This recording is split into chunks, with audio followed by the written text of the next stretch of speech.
Okay na kayo. Huwag mag-alala.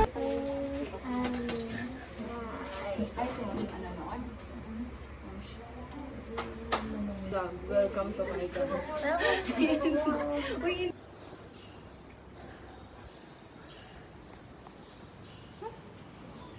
Walking here around. Kasi ang tagal ng elevator. Ang gulo lagi ng buhok ko. Kasi dapat makuha. Yay! Yay! What do you feel right now? Yeah, it's over. It's all over.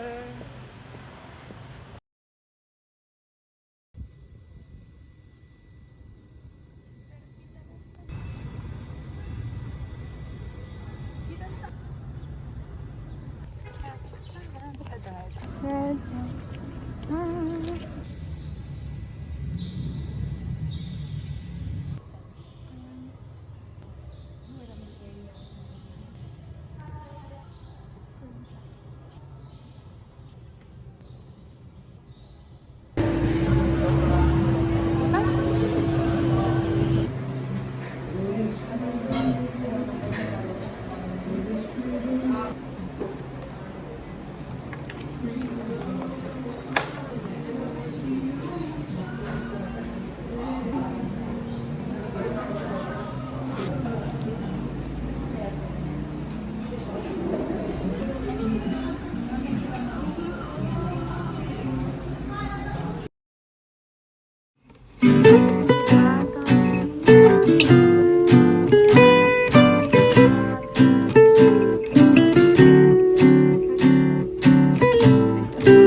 Pakita mo yung bracelet mo naman, eh.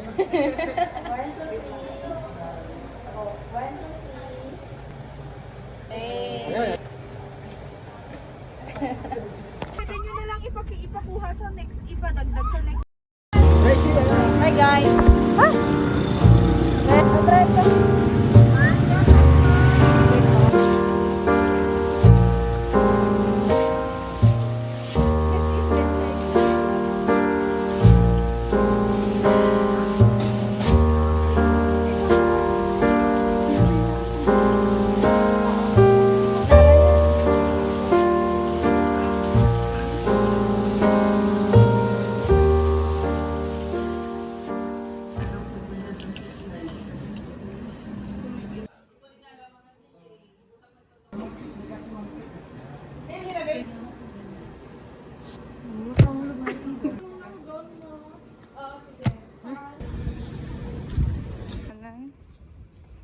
Alam.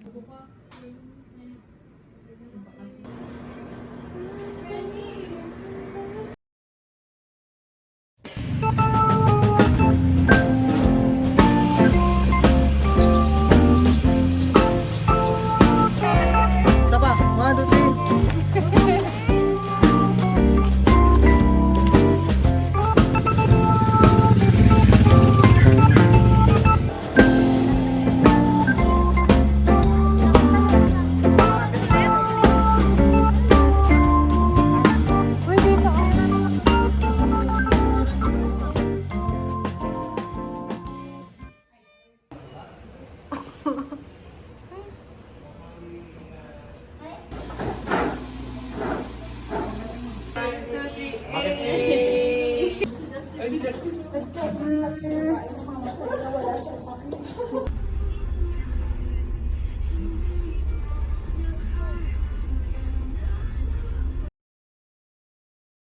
Sino yung nandun?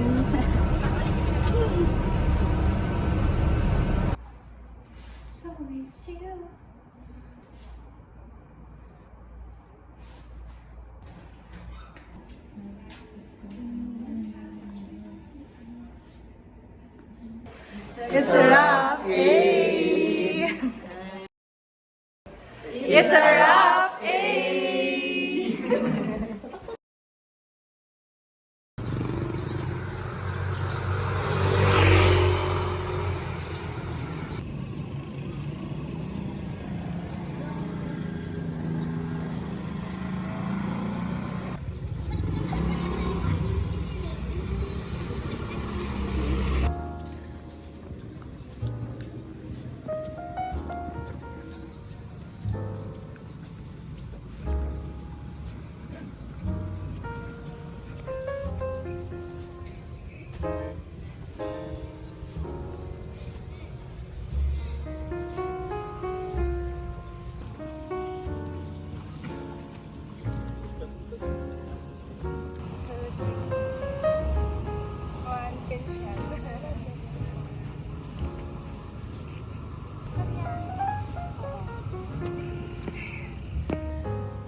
We have reached the end. Third year, the tired year, ika nga nila. It may sound like a joke we often say, but somehow it's true once you've actually gone through it. Di mabilang na iyak at pagod, frustrations, moments of pagkawala ng gana, at lahat-lahat na ng emosyon na pwede kong maranasan na pagdaanan ko. Ngunit sa pagwakas ng kabanatang ito, I've proven to myself that I was brave enough to keep showing up even when uncertainty lingered, and to face everything that made me question whether I was good enough. Hindi siya biro. It tested my limits, my relationships, especially with my nursing friends and my life in general. At sa pagkahaba-haba ng biyahe, we've made it. Maybe it was full of humps and bumps along the way, but it feels rewarding to have reached this far. All I can say is, what a relief. At hindi lang nagtatapos doon. Bagkus, ito ang simula ng susunod na kabanata. Sama ka ba?